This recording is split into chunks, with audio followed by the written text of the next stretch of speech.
Yo, what is up YouTube? I'm Blitz5 and today I'm going to be going over some League of Legends news that was released onto the website. I'll leave a link down in the description below in case you want to read it for yourself, but I'm going to go over it in this video, so if you're interested in that, stick around and we'll go through this and I'll leave my feedback and opinion on this. So, League of Legends is targeting Juggernauts in their latest gameplay update. So there's been a lot of reworks, updates to League of Legends, a lot of patches coming in, a lot of big patches recently, especially from Season 4 it feels like they've done a lot of changes with the HUD. Everything is changing in League and they are pushing full force ahead. And this is probably the first thing that I've seen and actually paused at and questioned, and specifically being with Skarner. So this is a little bit longer, so we'll focus on him and go through this.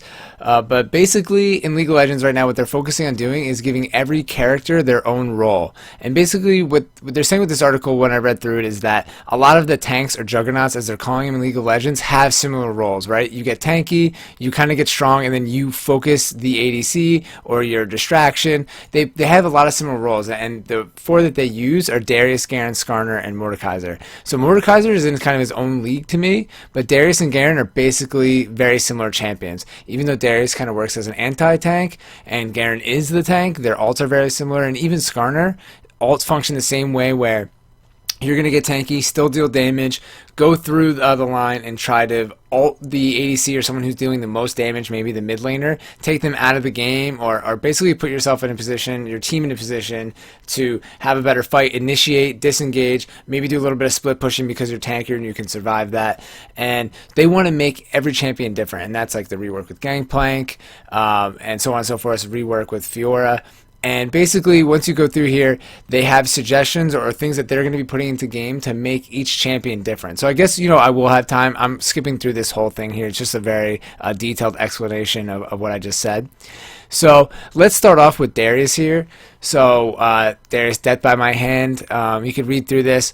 They say that Darius is one of the strongest cleanup fighters because, if you don't know, his ult goes off cooldown when you get a kill, so you could basically kill everybody in the if everybody's low health, you could get like a pentakill, or say a triple kill if 3 people off resets, while Garen, you get one ultimate and that's it. So it says that we're tweaking Hemorrhage and giving the big guy's passive a new tool, Blood Rage. So basically they're just going to be changing his passive, and he cuts the enemy's attacks. He cuts enemies he attacks, causing them to bleed. Hemorrhage can stack up to 5 times. New, Blood Rage. Whenever Darius executes an enemy with the Nox and Guillotine, his ultimate, or fully stacks Hemorrhage on a target, he gains Blood Rage for a few seconds. While under the effects of Blood Rage, Darius deals greatly increased physical damage and applies max Hemorrhage stacks to all enemies he hits. The idea here is to give Darius the means to beat Darius. The damage app upon fully stacking Blood Rage is huge, but he still has to work to get it. Opponents will have to be much more cautious about letting the Hand of Noxus get his passive stacks going. Preventing him from gaining stacks means he won't go into Blood Rage, which in turn means he'll have much harder time chaining his executions together. But when he does, there will be pentakills. So basically, like I said, they're just making it where there's going to be some kind of, let's see if I can mute this. You're going to have to strategically plan out where your stacks are going to be on the enemy champion to keep your ultimate going. And, see there that they'll apply after you ult. Instead of just hitting R, excuse me, walking forward, hitting R, walking forward, hitting R. And to me, that makes a lot of sense, because sometimes these champions, while they're not always overpowered, when someone's good with them, or if they get a huge lead, they can be almost uncounterable, and it's very, very frustrating. And this is kind of like, to me, I don't know why Nasus isn't on this list. They talked about him in this article, and to me, he should be the first one they should do, because to me, Nasus is one of the most frustrating champions in the game. If you're not playing in top lane, you have no control of really what happens to him unless you're jungling, and then by the times later on, if he's split pushing, it might take the whole team to take him down. To me, that's completely unfair. So with Garen, I read through Garen's previously, so we don't have to go through this. I can sum it up for you guys. So basically, Garen's ultimate is going to, instead of just taking out the entire, dealing the finishing blow on any random person, it's going to give you bonus damage when you target someone who just killed someone on your team. So basically, there's going to be like a villain factor. So say Katarina just got a kill on your ADC, then Katarina is going to be the villain or the target that you're focusing, and then you would deal additional damage to that target. So to me, they're making the game a little bit more interactive here. Excuse me. they want to make it like a little bit of a mini game and focus on that player, which gives him more play. I don't know if this gives him a lot of outplay. So to me, this is where it gets a little strange. Yes, this is interesting and fun, but to me, there isn't like a huge counter to this. It's just like an interesting mini game within the game. But I think this is like a weird path for Riot Games to go down, so I don't know. Then Skarner, this is the one that blows my mind away. So basically for Skarner, they're going to have these activatable things in the jungle, which are kind of like little bard things you pick up if you're not familiar with that. Bard has chimes that spawn throughout the map wherever he's going. He picks them up to get to update his passive, get bonus stats. So basically, I'll play this video while I'm talking here. They're going to be putting in these little activatable items in the jungle, and when you have possession of them, almost like a dominion part of the map, like a little tower or base, you get bonus stats as Skarner, and then if the enemy team comes, it gives them vision and gold for, gives them gold and vision for a brief amount of time.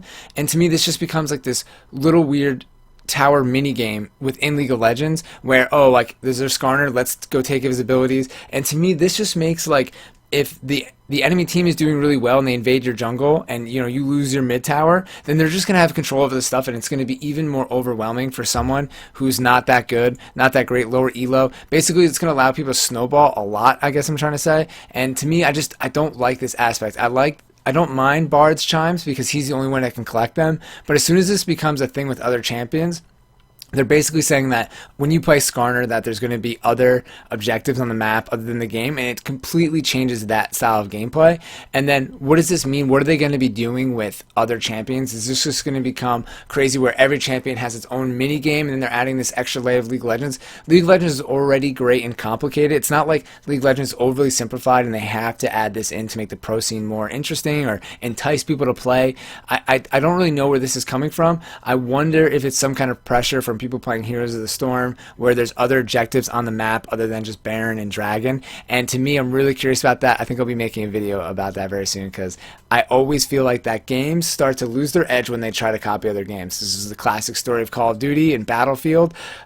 When a game tries to become another game, it fails miserably, and then eventually it just dies out because people are bored of playing that game, or too many updates, they're trying to move too quickly. There's always a balance between being progressive like League of Legends Riot Games is, but then pushing it to the limit or trying to copy another game to take that market share away from them, right? So if that's what they're doing, I'm hoping they're not. I'm kind of leaping ahead here, but if that's what they're doing, I'll be really bummed out because so far League of Legends and Riot Games has done no wrong, and they've been a really great company back in this game. So last change before this video gets out of hand and way too long is Mordekaiser.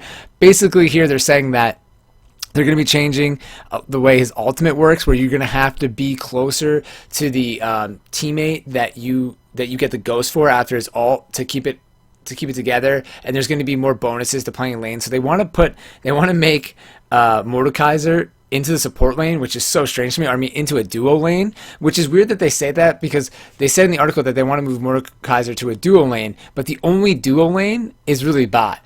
And it's funny because if you've been listening to the all chat before, League of Legends has an all chat after the patch comes up, there's been some game designers who've talked about wanting to change the way the meta is, maybe having double jungle or two people in different lanes, two people in the mid lane, two people in the top lane. And I think that's really interesting because I don't mind the staleness of having the set lanes because it becomes like football. Like you have your offensive line, defensive line, quarterback, wide receiver, and that's kind of like how League of Legends is to me, and that's why it's just a successful game because it's got its standard build, and people do unique things every once in a while, but it's got its standard setup. But not that, going off topic here, that could be something that's helpful in League of Legends. I always like going off meta, so I'm not going to complain about that. But this change is pretty crazy. Basically here, sorry for the noise for a second, they show Mordekaiser ulting Dragon, or killing Dragon, and the Dragon will fight for him. And I don't know who thought this was a great idea, but this is absurd. Yes, it's really funny, but to me this is going to be insanely strong. And look, you can see here it's doing a decent amount of splash damage to the minions. It takes them out and then it starts attacking Nasus, which is awesome. Screw Nasus. But to me, like, they're trying to balance the game, and what is this? This is epic, but like, what is going on with this ability? To me, it's crazy. And there's a funny post about now you can watch Dragon fight Baron, and someone commented in the comment section saying like, when's Dragon up? Where's Dragon? And someone's like, oh, it's in the top lane. It's in the top bush. Like, what the fuck? So that's pretty crazy. So these are some huge changes. To me, I was expecting some kind of like Juggernaut nerf. basically making these guys do less damage because they're just so tanky.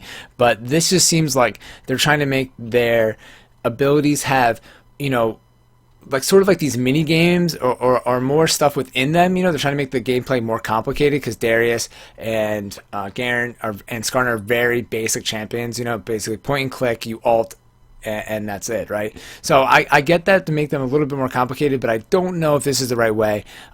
Basically, from left to right, I agree with these changes. Darius, I agree with. Garen, I do, and Skarner and Mordekaiser, I do not. I don't agree with them. The Skarner one is the only thing that I don't like. I could deal with everything else, but let me know what you guys think. Check this link out. Please let me know what you think of this Skarner update. I think it's very strange. Let me know if you've been playing other games. Have you been playing other MOMAs like Smite or Heroes of the Storm? And thanks for watching, guys. Blitz5, I'm out.